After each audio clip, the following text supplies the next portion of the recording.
UFC 320 takes place this weekend, and I'm gonna be going through the card, give my predictions and breakdowns. But before I get into that, I just want to say I am going to a movie theater this weekend for this card. The first ever time I've ever been to a movie theater for a UFC pay-per-view, so hopefully it's fire.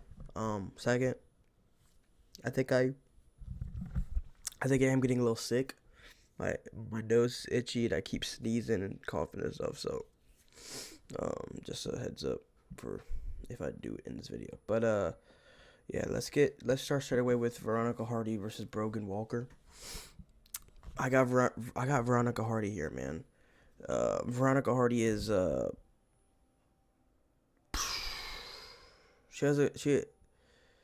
she at least has wins in UFC. Brogan Walker is like what, 0-2 in UFC? And I don't think Brogan Walker can strike or grapple. She's got one career finish. She doesn't ever impose herself on anybody. I tried to hold that in, dude. What the hell? Alright, Veronica Hardy's gonna win, though, because at least she's got some wins. She's pretty technical. She's not great herself, but she's better, right? Veronica Hardy beat Juliana Miller. Brogan Walker lost to Juliana Miller. So, there you go. This is an easy Veronica Hardy win. Moving on to Ramiz Brahimov versus Austin Vanderford. I got Austin Vanderford. He's a really good grappler, a better grappler than Dimbo Karimbo in my opinion. And Dimbo Karimbo was able to do whatever he wanted against Ramiz Brahimov. So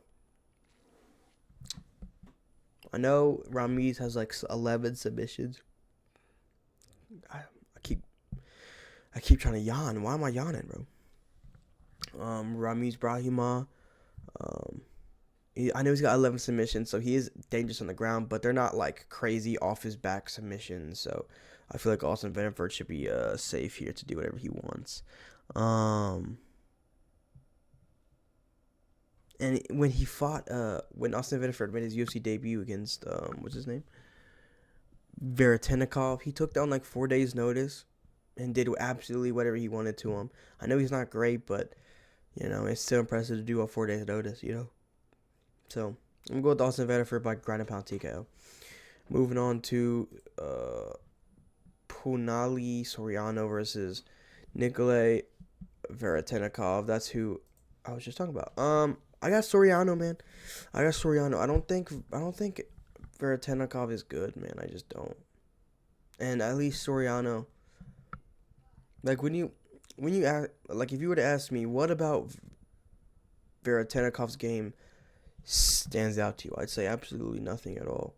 But if you ask me the same thing about Soriano, I'd say, well, he's got some power. You know, he put out who he put out? Uros Medic. Who else did he put out? Did he also put out? I don't know who he put out other than Medic. He has some power though. He's got some heat in his hands. He's gonna be the bigger guy out there too, I believe. And well, no, he's 5'11" and dude is 6'1", so okay. But, you know, I'm trying not to, like, sneeze and yawn all up in this video, man. I got a lot of sneezes coming. Oh my God. Nikolay Veretennikov. He's just not that good, man. Soriano's decent, you know. He ain't gonna be ranked, but he's at least got some power to put out, you know. Veretennikov. So Soriano, round 1 knockout. Moving on. Patchy Mix versus Jacob Wicklax. I do have some notes that I took over the week here. That's how I do my shit. So, what is this? Oh, don't need that shit. I'm gonna go with Patchy Mix, man. That's the way. Yeah. I'm gonna go with Patchy Mix, man, because it's like I know Patchy Mix didn't look good at all. in his debut in the UFC. But what they've done here is they've effectively given Patchy Mix a layup, because one thing about Mario Bautista is he always had a chance to beat Patchy Mix. No matter how you felt about Patchy Mix, even if you thought he could have been the best bantamweight in the world, he always Mario Bautista always had a good chance because he is not a grappler. Jacob is a grappler mainly, and you always thought, well, Mario Bautista has good takedown defense, and if he's able to, sub the takedowns, then he could beat Patchy Mix. Jacob is probably going to willingly grapple with Patchy Mix, and Patchy Mix is just better as a grappler. Jacob is good. He really is, and he can have some success in the UFC, but not against Patchy Mix, man. Not against Patchy Mix, because Patchy Mix is a former Bellator champion. But he's a grappling wizard, man. He really is. If you've seen his other fights, man, you just know that this guy's incredible. And he beat Sergio Pettis. People forget, man. Sergio Pettis. He's really good, man. Sergio Pettis is really good. And Patchy Mix dealt with him, man. And Sergio Pettis is my favorite Bellator fighter, so obviously that's hard for me to, but Jacob, he can be grappled, man. He can be grappled. I've seen him get grappled pretty, not easily, but he's been grappled in KSW, and I just don't think those guys are on Patchy Mix's level, I see Patchy Mix, being too good of a grappler, being way too good of a grappler, so... And I don't think this is going to be much on the feet either. I think it's going to be, 90% of this fight's going to be in the grappling. And Patchy Mix is just a better, more seasoned fighter. He's 20-2. It's an incredible record, man. And Jacob Wiglak, so he is really good, but they've given Patchy Mix a layup. Let's be real, But yeah. What was I saying? Oh, yeah. All right. Moving on to Macy Chiasson versus Yana Santos. I got Macy Chiasson by knockout.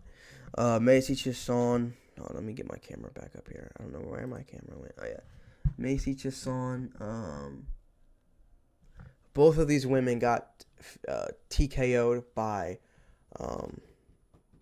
Irene Aldana, but Irene Aldana's my girl, dude. I love Irene Aldana. I think she's really good. I think she has potential to be one of the better bantamweights in the entire UFC.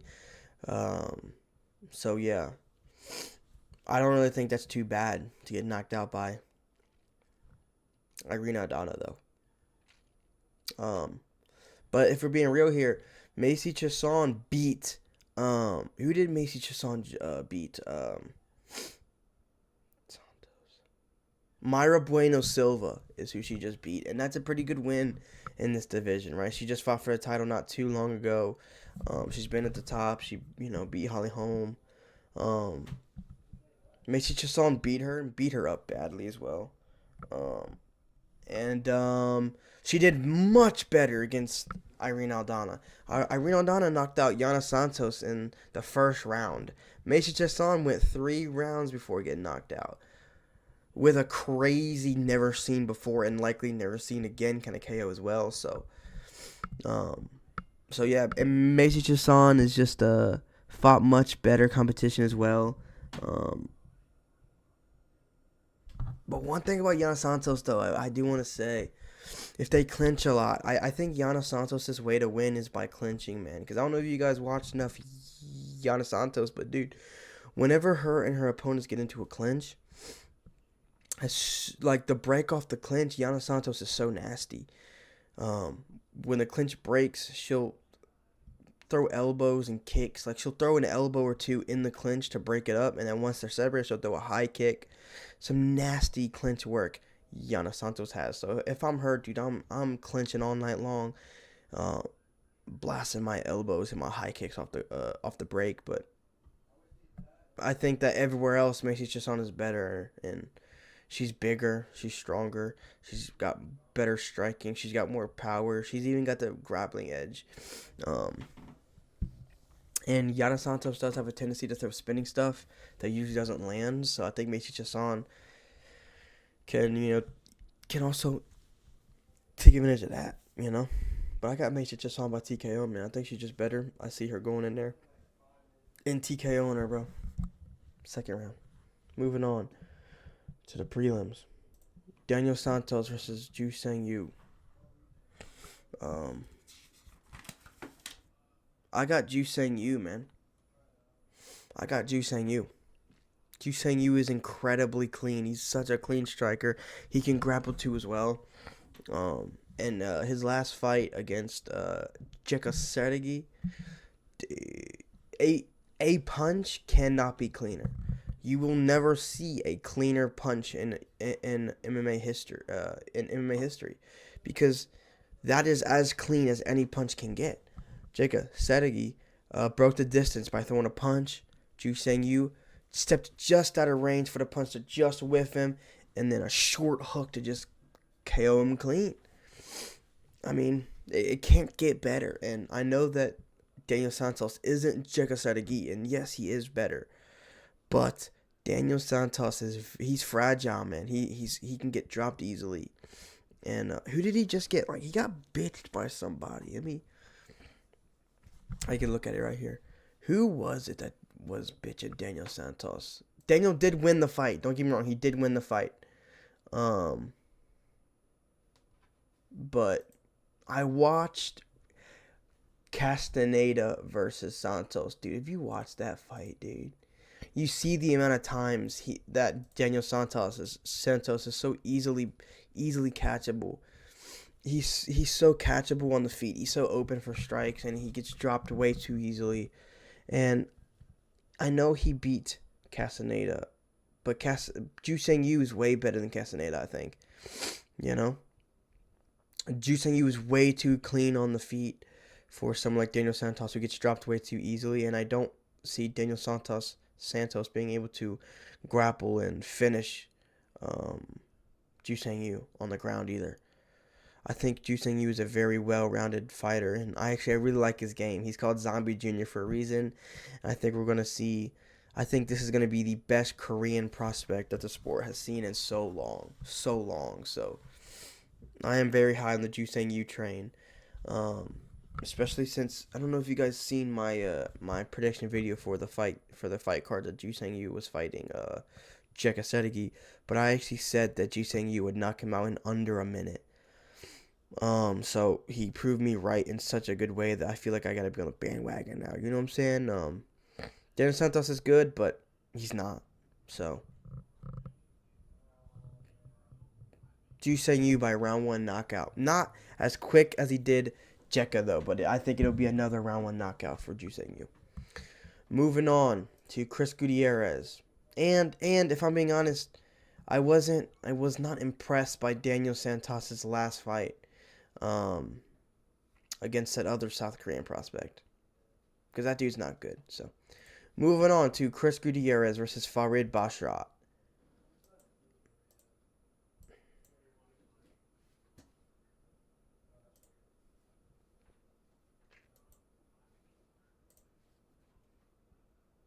I'm going to go Farid Basharat, but I'm not confident. Because I'm not too high on the Basharat bros. Javid Basharat just got absolutely flatlined by Ricky Simone. And Farid is supposedly the better one, I hear from some people on Twitter. But dude, I don't know. I'm not too impressed by Farid. Farid's last fight, he beat Victor Hugo. But man, Victor Hugo's not bad, but he's not terrible. But he was touching up on Farid Basharat on the feet. You know what I'm saying? And Chris Gutierrez is a really good leg kicker, man. He just got really good kicks in general. I can see him destroying Farid's legs, messing up his body. You know, fucking up his liver. I can see him head kicking him into oblivion. But I don't know. Farid Basharat, I'm really gonna go with him with the grappling edge. If Farid didn't have the grappling he does, I would go with Chris Gutierrez. You know, because I do think his striking is better, and I do think that Chris Gutierrez is gonna be the better striker when these guys are on the feet. But Farah's got that. He is a decent grappler. He's got the grappling edge, and even if his grappling isn't super successful, just the threat of the takedown, the threat of the grappling, I think should be enough to be to help him here in this fight. And he is undefeated for a reason, but he is also unranked for a reason. I don't think he's that good, and Chris Gutierrez can um, find holes in his game in the striking, but I think he's going to have too much control time on the ground. He may even get a submission, but I doubt it. I do think this will be a decision.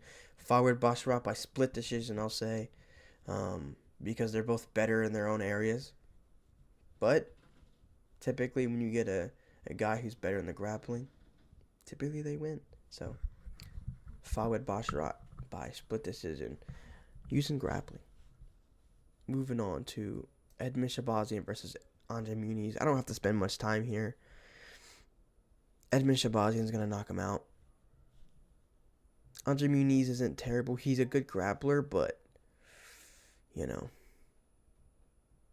he's just not that good anymore. He's an out of prime guy that's sticking around a bit because he's still got some grappling skills, but Edmen Shahbazyan's working really well on his defensive grappling.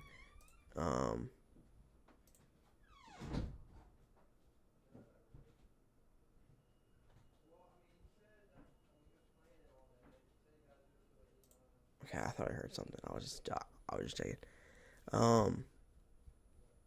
I think that Edmen Shahbazyan is gonna just knock him out. He's been working really hard on his defensive grappling, and you see in his last fight against Andre Petroski, Andre Petroski. So Edmen Shahbazyan's only getting better. He's young, and he's only getting better. And he's got a son now, so he's got a lot to fight for. Andre Muniz, what does he really have to fight for anymore? He's not gonna have the grit that Edmen does. So yeah, Edmen Shahbazyan by knockout round 1. Moving on to Ateba Gutierrez versus Tristan Vines.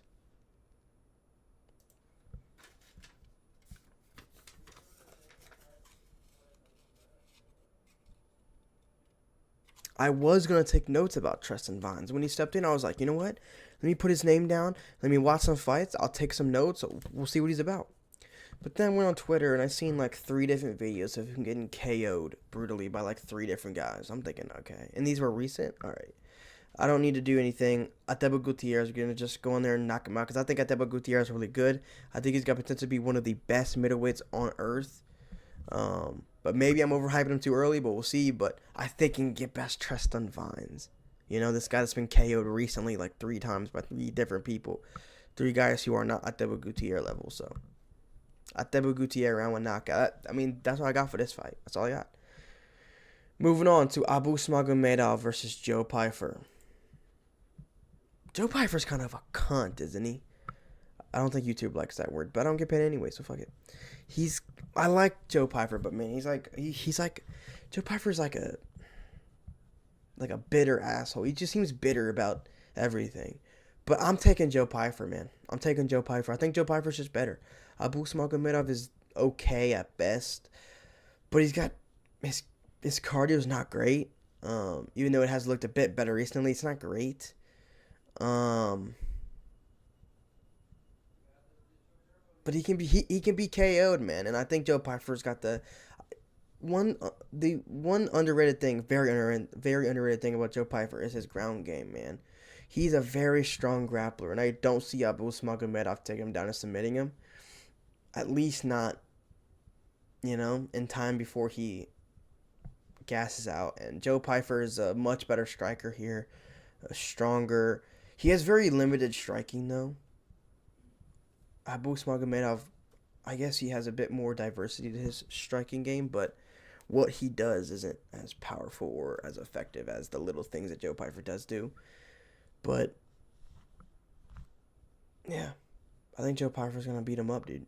Round 2 knockout for Joe Pyfer, because Abus Magomedov, he's decent, I guess, but he's an okay grappler. He can submit some guys. His striking is okay early on, but that's really what it comes down to.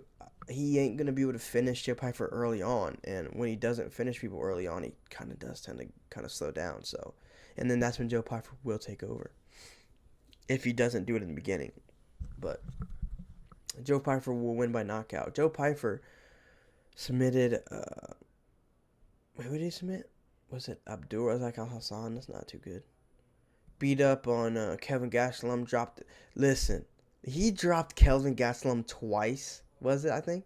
Habib Nurmagomedov is way easier to knock down and out than Kelvin Gastelum. So if you're knocking down Kevin Gastelum twice, I don't see why you can't finish and knock out Habib Nurmagomedov, man. You know.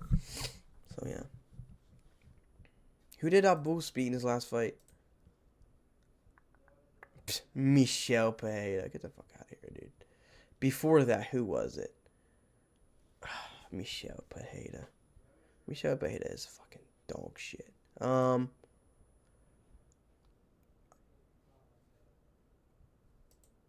He beat Bruno Ferreira?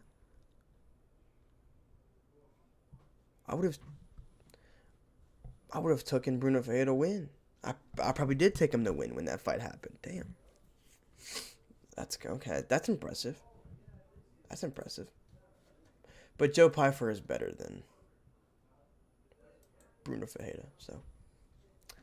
But yeah, Joe Pyfer, round 2 knockout.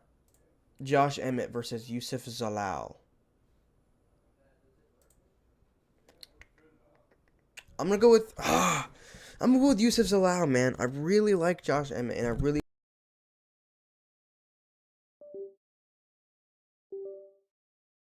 go. My mic got unplugged. Let me just make sure it's in real quick, fully. There's a light on, but it may be sticking out a little bit. I really like Josh Emmett, and I really want Josh Emmett to win, but I can't trust Josh Emmett. What happened to my camera?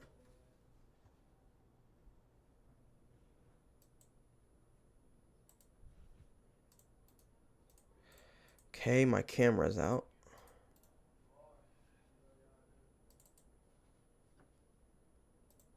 Alright, oh, there we go. I don't know what happened. But I don't like the edit, so we'll just roll with it. I really like Josh Emmett, and I really want him to win, but I can't trust Josh Emmett to not let Youssef Zalal just pick him at range. I see a very boring, you know, pick at range kind of performance.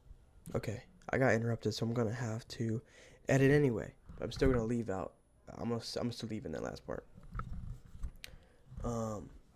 But where was I? Where I leave off at? I want Josh Emmett to win, man.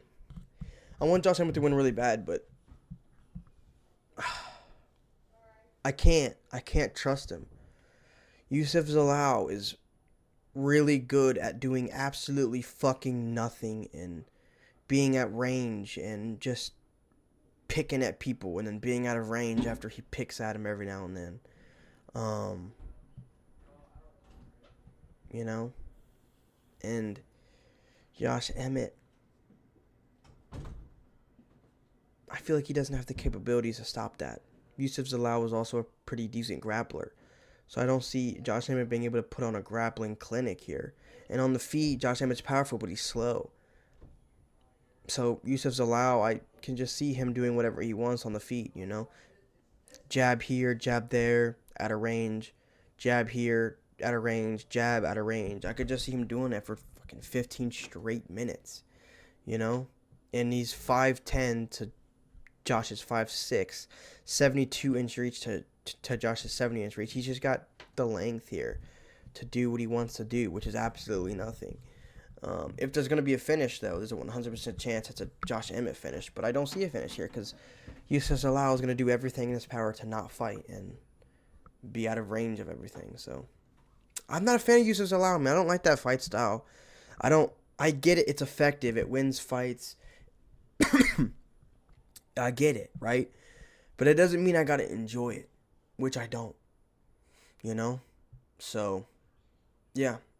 I'm going to go with Youssef Zalal by a very boring unanimous decision where he does absolutely fuck all. And Josh Emmett allowing him to do absolutely fuck all because he can't track him. Moving on. to Yuri Prohaska versus. Hold on. Okay, hold on. No, I'm not done with this one. I'm not done with this one. When Josh Emmett knocks people out, dude, they come into his range and he can land that KO shot, you know? Yusuf Zalal did fucking nothing to Calvin Kattar for the first 2 rounds. And then when there was any level of excitement, it was when Calvin Kattar was starting to put hands on Yusuf Zalal. And Yusuf started, he was running in the 3rd round, you know? But he was picking him out. He was picking him up, picking Calvin Kattar apart the first 2 rounds at range, you know, not doing anything, not putting on any kind of damage. If there's anything Yusuf Zalal is good at, it's not putting any damage on his opponents. And when that's your style, not putting damage on opponents and just point fighting, if you can master that, man, you can really you can win a lot of fights. But you don't gain a lot of fans, man.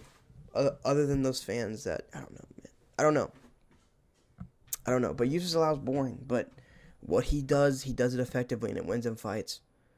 And I don't see Josh Emmett being the guy, to stop that. So, yeah, Josh Emmett will lose. Yusuf Zalal by unanimous decision. Yuri Prohaska versus Khalil Roundtree. I got Khalil, man. No, I don't got Khalil. I got Yuri Prohaska. Yuri Prohaska is just, if your name is not Alex Pereira, you're not knocking him out. And if you don't knock him out, you get knocked out, right? That's what Yuri is, man. If you can't knock him out, he knocks you out every time because he's so tough, dude. And he's an absolute warrior. He's a tough dude. He'll go out there and he's just, man, there's not many ways to describe Yuri's style other than just fantastic, man. He goes out there. He usually gets his ass beat. I do expect Khalil Roundtree to have a fantastic first round, dude. First round is going to be like, oh my God, Khalil's got his timing. Khalil's got everything down. He already has him. And in round 2, Yuri's just going to, he's just going to go in there like an absolute retard and just knock Khalil out. And Khalil doesn't have the sturdiest chin. Let's be honest here about Khalil. He doesn't have the sturdiest chin. And I think Yuri's only got to touch his chin a few good times, and Khalil's going out, man. Khalil is going out. But yeah, Yuri Prohaska's got this, man. He's way too powerful, and he's way too durable. I don't know if you guys saw, but there's a video of Yuri taking the cleanest ground and pound shots from like a 220-plus pound man on the ground. Dude is on top of Yuri, and he's just, he's beating the daylights out of him. Boom, punching him to death, bro. Knocking what should knock any human being out. And he just gets up and knocks him out. And I also want to show you guys this because the MMA guru, he posted something about that included Yuri Prohaska that I agree with, and it's also another reason I'm taking him. I just kind of want to put it in perspective here. Here it is right here. Never more than now in the Natty era has DNA been more of a factor in becoming an elite fighter. Prohaska, and then he points out some other names. You can point out weaknesses in their games, but they just have different level DNA that takes them to the top anyway, and that is so true.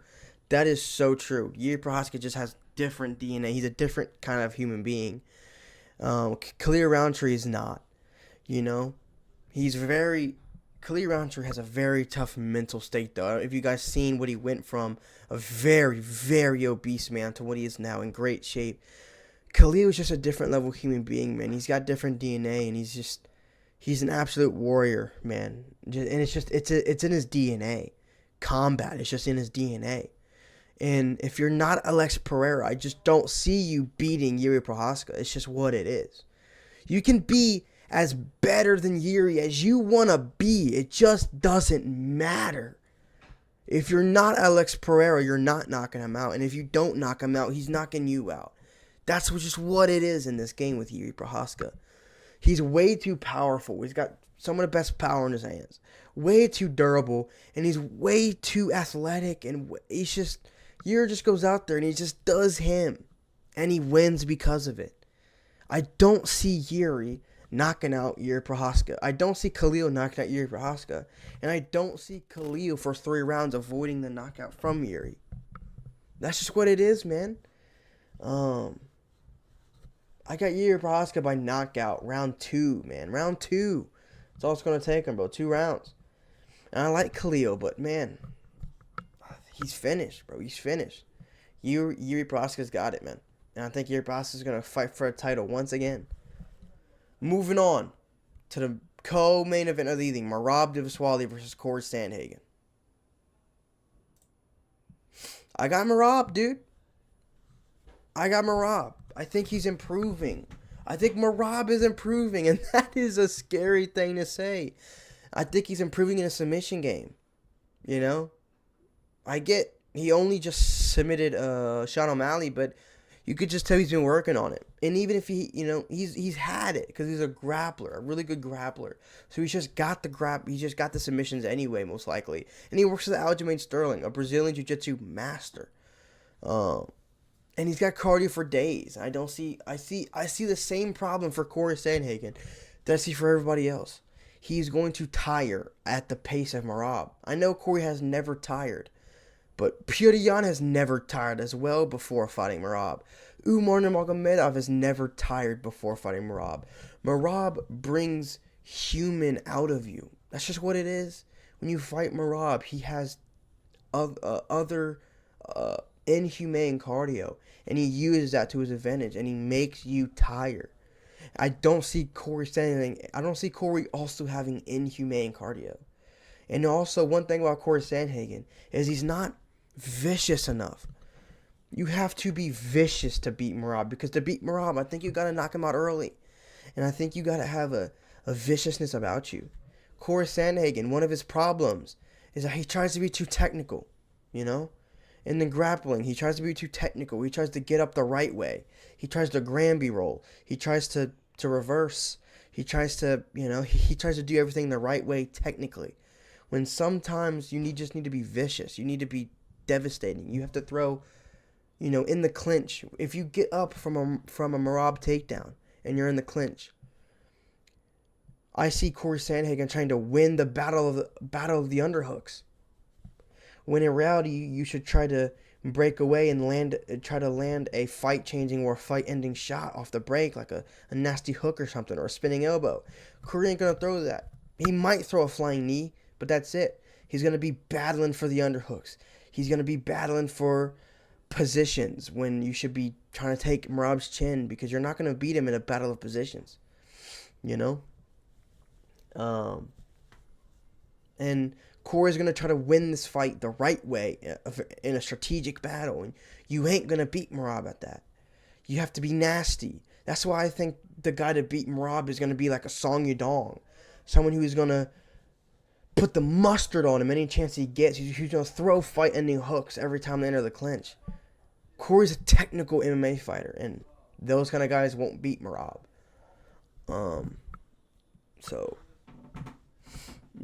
That was his problem against Umar. When he would get up from an Umar takedown, he would try to get double underhooks on Umar and not break apart and try to land a nasty shot. It's like, dude, I don't believe in the power of Corey Sandhagen either.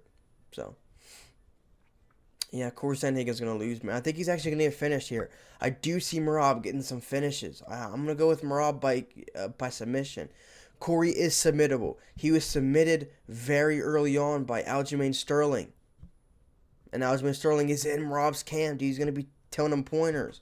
I know that Corey's gotten better since that, but I still think he's submittable if you put him in front of the right guy. Merab is the right guy. Merab is too good, man. It'll be a late round submission though, like around 3, 4, or 5, but I can't. I don't see Corey. I would love Corey to win.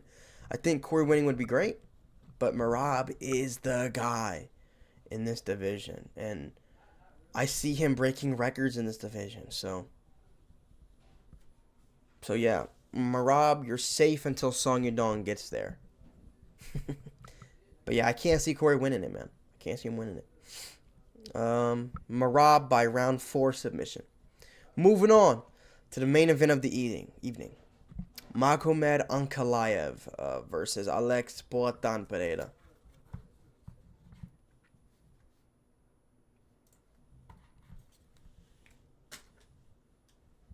I'm going to go with Magomed Ankalaev, man.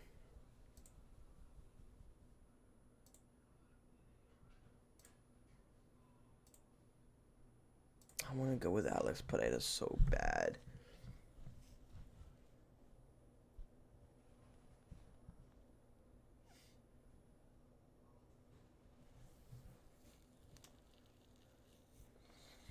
But I got Magomed, man. I do. I think Magomed Ankalaev is going to win. I don't believe in the finishing potential, though, of Magomed Ankalaev. So he had Alex Pereira really hurt at the beginning of the fight, round 2, and still couldn't finish him. I don't believe in the finishing ability of Magomed Ankalaev. I just don't. And let's be real. What did Magomed Ankalaev go? 0-11 for takedowns or something? 0-12? I think it's very unlikely that he fails every takedown again. I think he's going to get takedowns this time. And that's only going to improve his overall MMA game against Alex Pereira. I think he's going to actually get takedowns this time and get control.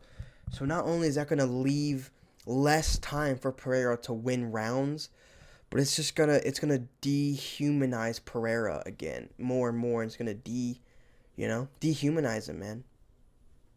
Magomed Ankalaev is, I think Pereira, obviously he's a better striker in general, right? But Magomed Ankalaev is just a better MMA fighter. This is not kickboxing. If you put Magomed Ankalaev and Alex Pereira in a kickboxing ring with kickboxing rules, Alex Pereira, I think, wins that fight 10 times out of 10. But this is MMA. And Ankalaev is the more well-rounded guy. He's the one with the grappling advantage. And I think he'll not only use it again, but use it better this time. I think he's going to get takedowns. He's going to threaten submissions, ground and pound. It's going to tire Pereira even more. And when you get into those late rounds, after some of the grappling, Magomed's likely going to be fresh and Alex Pereira's not. I think it's going to be a much better performance by Magomed Ankalaev, man. I wouldn't even hate the possibility of Magomed getting a submission here. I think he is, I know he's not a submission guy, but Alex Pereira really doesn't know too much about, the ground, he got taken down by Israel Adesanya, he's just not a great grappler. So I know he works with Glover Teixeira, but, and he's like older as well. How old is Pereira? Is he 38? I don't know. Magomed isn't that old though. Magomed's in his prime. Magomed Ankalaev is in his prime. Alex Pereira is not. If there's any time for Magomed Ankalaev to beat him, it's right now. So it sucks me to say, man, because I think that I want Alex Pereira to win. I think that Alex Pereira winning is much better for the sport in terms of popularity, hype, revenue. I just think Alex Pereira being champion is better for the sport. But Magomed is just, I think he's too good. I think he's going to win. He's too good as an MMA fighter. So, yeah, I got Magomed Ankalaev. Putim Ankalaev. Islam Makhachev. So, yeah, those are my picks for this card, man. This is probably the worst picking video I've ever done. Just in terms of, like, I feel like I'm sick, so I'm yapping, but yeah, I got Magomed Ankalaev. Let's go for my picks. Let's see here. Veronica Hardy, Austin Vanderford, Soriano, Patchy Mix, Messi Chasson, Juseng Yu, Farid Basharat, Atamin Shabazian, Ateba Gutierrez, Joe Pfeiffer, Yusuf Salal, Yuri Prohaska, Corey Sandhage, Merab Dvalishvili, and Magomed Ankalaev. My first time watching an event in theaters. And yeah, this is it. These are my picks, man. Let me know what you guys think. If you guys agree, disagree. If you guys have any questions, comments, concerns, just leave it all in the comments. And I'll be back with my my results video, man. And hopefully Alex Pereira wins, but I doubt it. Shama.